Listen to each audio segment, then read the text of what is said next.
જય બોલાવો કાંઈક જય તો બોલાવો. શું પણ સદગુરુ મહારાજની જય. શું બોલવું મારે એમ થાય આપણને કાંઈક બોલો થોડું કાંઈક. તમે તો જૂના જોગી કહેવા એવું કાંઈક ન હોય ને. ગુરુ મહારાજ વિશે બોલો કે કાંઈક બોલો ગુરુ મહારાજ વિશે.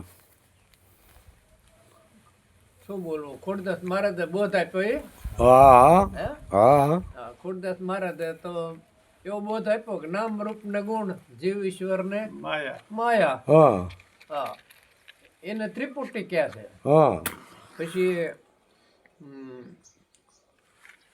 નામ રૂપ ને ગુણ જીવ ઈશ્વર ને માયા પછી બોલો ઈ બીજો નથી હે? નામ નામ ઈશ્વર બરોબર. ને બોલે ઈ નામ નામ ઈશ્વર એવો નથી, હે એવો નથી. હા આજે જ્ઞાન તમને જ્ઞાન થયું એ વખતે તમને ચોથા પદમાં લઈ ગયા. હા અહીંયા નામ રૂપ ગુણ કાંઈ રહેતું નથી. નથી હા નામ રૂપ ગુણ બાદ કરતા શેષ વધે એ શંભુ. હા તો એનો તમને કાંઈ અનુભવ થયો એમ હું કહું છું. હા ના એમાં કઈ અનુભવ નહીં ન થયો ને તો એ જ અનુભવ કરવાનો. હા હવે આપણે બોલો કાકા.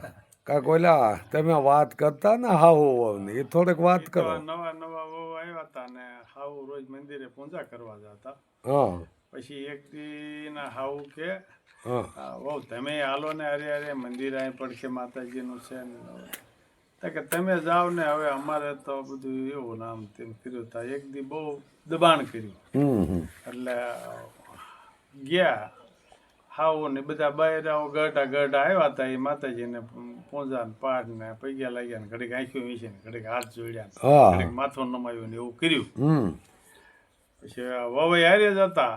પછી વહુ તો કાંઈ કર્યું નહીં ને એમનામ પાછા આવી આવ્યા. બીજી દી કીધું કે હાલો હવે તમારે આવવું છે ને હા હા તો કે મારે આજ નથી આવવું કે કાં તને શું વાંધો પડ્યો મંદિરે આવવામાં હા હા કે વાંધો એ પડ્યો માતાજી મારી સામે ડોળા કાઢે છે. બરોબર. હા તારે અમે કે ડોળા કાઢતા હોય તો હું જ કે કાયમ જાઉં છું ને એ શું ડોળા કાઢે કે એ તો પાણાની મૂર્તિ હમ પાણાની મૂર્તિ કે ડોળા કાઢતી છે. હા કારણ કે તમે જો પાણો માનીને જાતા હોય ત્યાં જઈને શું કામ છે તમારી શ્રદ્ધા જ કાશી છે.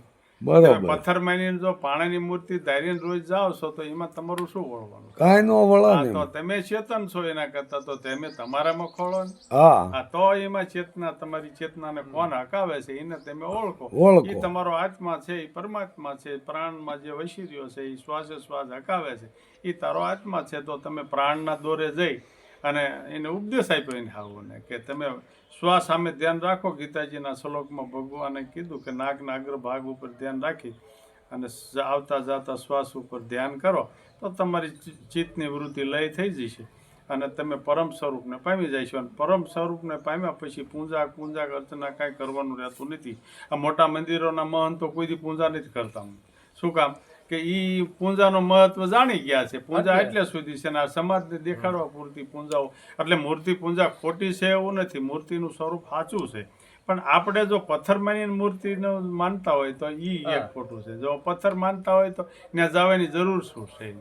હવે તો એ મૂર્તિ એટલે એ ભગવાનનું કે માતાજીનું સ્વરૂપ જ છે. એવો ભાવ ને એવો વિશ્વાસ ને એવી શ્રદ્ધા ન હોય તો મંદિરે જવાનું કોઈ હેતુ નથી. એટલે આપણે આપણા સ્વરૂપને ઓળખવું હોય તો આપણે પદ્માસન વાળવાની ભલામણ કરી છે. શ્વાસે શ્વાસની ક્રિયા સામે જો ધ્યાન રાખવાની જરૂર છે. અને આપણો મન જે સંકલ્પ વિકલ્પ કરે છે એ બધાને સ્થિર કરવાનું છે. અને આમ તો મંદિરનો અર્થ જ સંસ્કૃતના ઓલામાં જાવ ને તો મન સ્થિરની વાત આવે છે. મંદિર મન સ્થિર થાય હા તો જ આ ઓળખાય. કારણ કે આપણા શરીરમાં શું છે, આ સંકલ્પો વિકલ્પો એ સગડોળ ચડાવેલું છે. હવે એ સગડોળ ચડેલો જેમ દરિયાનું પાણી છે એમાં મોતી છે ને એ કાંઈ દેખાય નહીં. એમાં આપણું મન જે સગડોળે ચડેલું ચિત્ત હોય સંકલ્પ મૂકે તો બીજો સંકલ્પ બીજો વિકલ્પ. અને તુલસીદાસે કીધું કે ચિત્ત સમુદ્ર જેવું છે એ ઘડી કઈ સ્થિર થાય નહીં. અને આ સ્થિર થયા વગર પડેલું મોતી ન દેખાય જેમ દરિયામાં એમ આપણું મન સ્થિર થયા વગર આત્મદર્શન થાય નહીં. અને આત્મદર્શન થયા વિના બધી અંધશ્રદ્ધા જાય નહીં. સમજ પડે. અને અંધશ્રદ્ધા જ્યાં સુધી છે ત્યાં સુધી સત્યનું પાલન આપણે કરી શકીએ નહીં.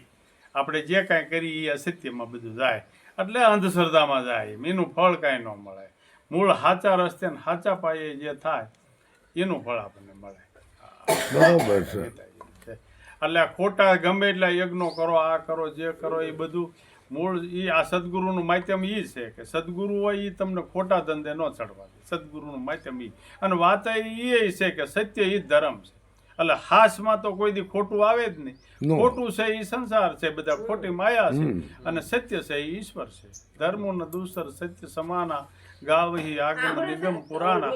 સત્ય જેવું કોઈ ધર્મ નથી, ને અસત્ય જેવું કોઈ પાપ નથી. ધર્મની વ્યાખ્યા આ છે. આ ધર્મ પાળવો એ જરૂરી છે. બાકી ધર્મની વાત તો ઘણી તુલસીદાસજીએ કરેલી છે કે પરહિત સરીસ ધર્મ નહીં ભાઈ, પર પીડ સમ નહીં અજમાય. બીજાની સેવા કરવી, બીજાનું હિત ઈચ્છવું, બીજા પ્રત્યેની સદભાવના રાખવી, બીજાનું શ્રેય થાય, ભલું થાય, એમાં ઈર્ષાનું આણવી, આનું આણવી, આ બધા જ્ઞાનના પાયા છે. જો એવું તમારામાં વૃત્તિ થવા માંડે તો તમારે એમ માનવું કે ભક્તિનું બીજ રોપાણું છે. જો ઈની ઈર્ષા ને ઈની નિંદા ને ઈનું એ બધું હાલે તો તમારે એમ સમજવું કે આપણે હતા નેન્યા છીએ, ક્યાંય નથી ગયા. તમારામાં બદલાવ આવવો પડે તો બદલ્યા કહેવાય. તમારી વાતમાં, તમારા જીવનમાં, તમારા શરીરમાં, તમારા વ્યવહારમાં બદલાવ આવવો જોઈએ. આપણે બદલાવ આવતો નથી, એટલે આપણે ઠાર ના ઠાર રહેવી છીએ. એટલે સાચા રસ્તો આપણને જડતો નથી, સાચા રસ્તે હાલતા નથી. સાચો રસ્તો જડે એ આ બધું બદલી જાય છે એનામાં જીવનમાં. અને જે થયા અને જે પામી ગયા, આત્મદર્શન કરી ગયા, એને બધું બદલાઈ ગયું.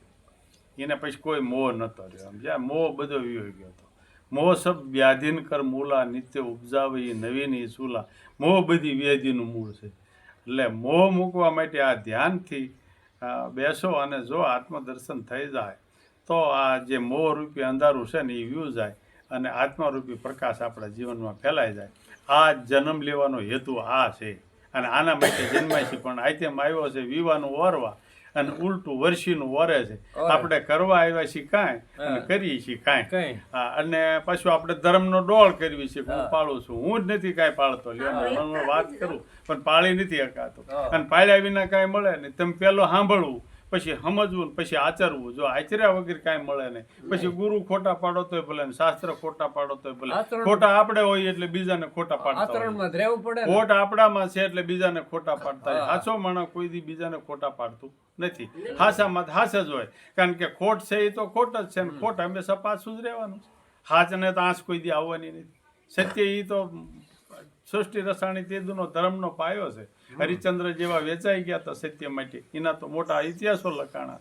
એટલે સત્ય જીવન જેવું એ આપણા જન્મનું સાર્થકતા છે. અને સત્યતામાં બધાને શું છે, સ્વાર્થ આડો આવે છે. એટલે સત્યતાના માર્ગે હાલી શકાતું નથી, અને મૂળ ધર્મ પાળી શકાતો નથી. અને આપણે કર્મ બંધાય છે ને એ આપણે ગમે ત્યારે આ બનવા નહીં, ઓલા ભવમાં કદાચ આ આત્માને કે આ જ શરીરમાં ભોગવવું પડે. આપણે મનના દુઃખ, તનના દુઃખ જે આવે છે એ આપણું કર્મ છે. કર્મ શું કામ છે કે આપણે સત્ય રસ્તે હાલ્યા નથી, જેમ છે એમ નથી હાલ્યા. એટલે એમાં વાઘ આપણો હોય છે, ને પછી દોષ આપણે બીજાને કહેતા હોય. હા, બીજાને કહેતા હોય છે. બોલો સદગુરુ.